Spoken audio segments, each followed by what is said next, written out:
Hey everyone, welcome to English for Job Interviews. I'm so excited to help you master this crucial skill for your career. Absolutely. Today, we're diving into effective English for job interviews. We'll cover common questions, self description, addressing strengths and weaknesses, the STAR method, salary negotiation, and essential follow up email advice. It's going to be an incredibly helpful session.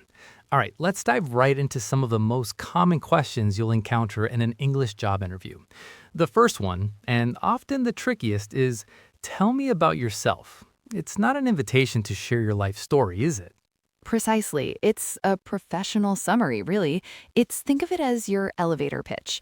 You want to highlight your relevant skills, experience, and career aspirations that align with the job you're applying for. A good structure might be past experience, present situation, and future goals, all tailored to the role. That's a great point about tailoring it. For example, instead of saying, I like reading, you could say, my 5 years in marketing have equipped me with strong communication skills, which I believe are essential for this client facing role. Keep it concise, maybe a minute or so. Indeed. Another very common question is, why are you interested in this role? Or why you want to work for us? This is where your research truly pays off. You shouldn't just say, I need a job. Exactly. Show that you've done your homework. Talk about specific aspects of the company culture, their mission, recent projects, or even a particular product or service that excites you. Connect your own values and professional goals to what the company offers. For instance, you might say, I've been following your innovative work in sustainable technology, and I'm particularly impressed with Project X. My experience in Y would allow me to contribute effectively to such forward thinking initiatives.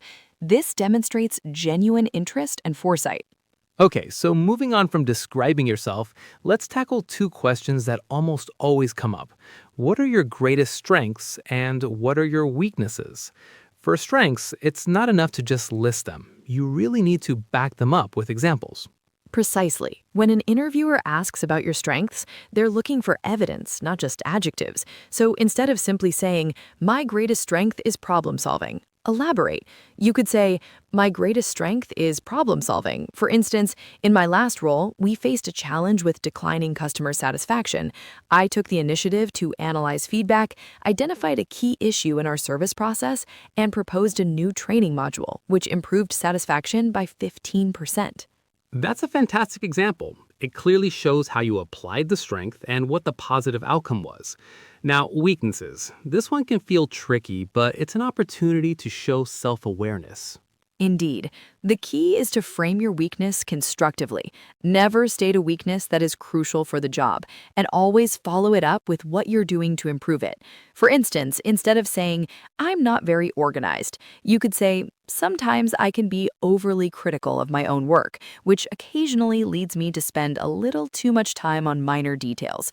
However, I've been actively working on this by using time management techniques like the Pomodoro method and setting clear deadlines for myself to ensure efficiency without compromising quality. That's perfect. It shows you know your areas for development, and more importantly, that you're proactive about addressing them. It demonstrates growth mindset and a commitment to continuous improvement, which are highly valued qualities. Okay, so we've talked about what to say, but how do you structure your answers, especially for those trickier behavioral questions? This is where the STAR method comes in super handy. Indeed, the STAR method is an excellent framework for providing detailed, relevant, and impactful answers. It stands for situation, task, action, and result. It's particularly useful when an interviewer asks you to tell me about a time when, or give me an example of. Right, so let's break it down. First, S for situation. You start by setting the scene, giving the interviewer context. Where were you? What was happening? Keep it concise, just enough information for them to understand. Precisely.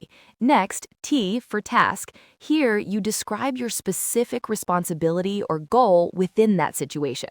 What was it you needed to achieve, or what problem did you need to solve?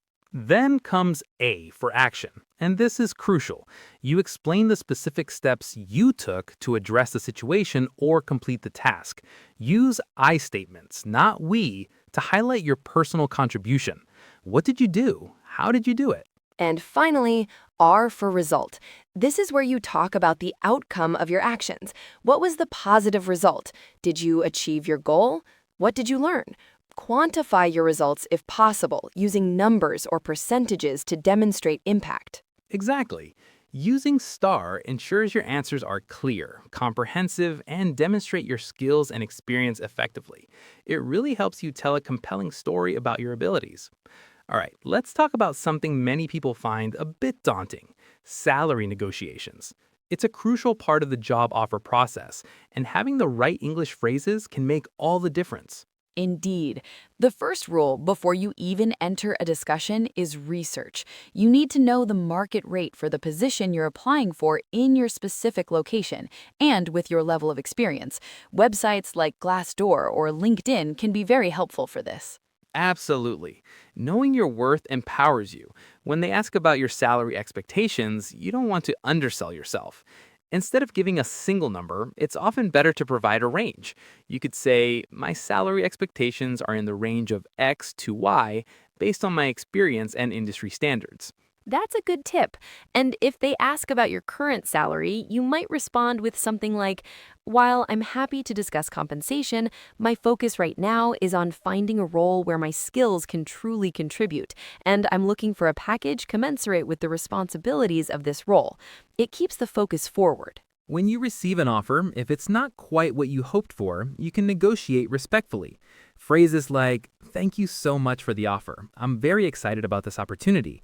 Regarding the salary, I was hoping for something closer to Z, given my qualifications and the value I believe I can bring to the team, are excellent. Or perhaps, I appreciate the offer. I'd like to discuss the compensation package further. Based on my research and experience, I was looking for a salary in the range of A to B. Always be prepared to justify your request with your skills and what you bring to the table. Exactly. It's a conversation, not a demand. Be confident, but also polite and professional. It's all about finding a mutually beneficial agreement.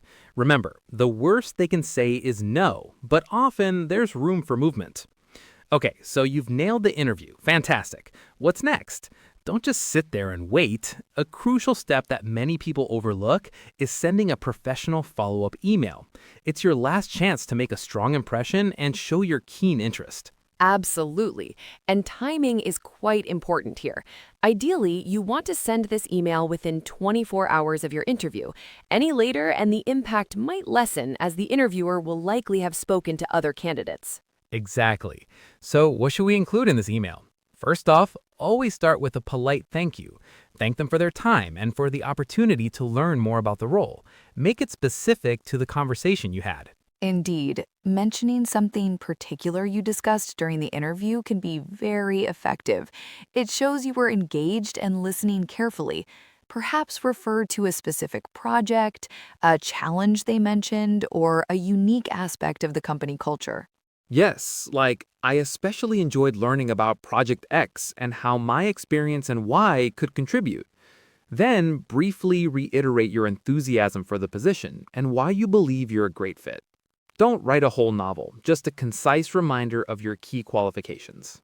And maintain a professional yet friendly tone. You want to sound enthusiastic, but not overly casual or demanding. Conclude by reiterating your availability for any further questions or information they might require. It keeps the door open for the next steps. Perfect. A well-crafted follow-up email truly reinforces your professionalism and genuine interest. It really can set you apart from other candidates, showing you're thorough and thoughtful. So, to quickly recap, we've covered a lot today. From making a great first impression with "tell me about yourself" to confidently discussing your strengths and constructively addressing weaknesses. Indeed. We also explored the structured approach of the STAR method, navigated salary discussions, and shared tips for those professional follow-up emails. Remember, thorough preparation and consistent practice are truly your best friends. Absolutely. Every interview is a chance to learn and grow. Don't be afraid to put yourself out there. We know you can do it. Keep practicing, keep learning, and you'll shine.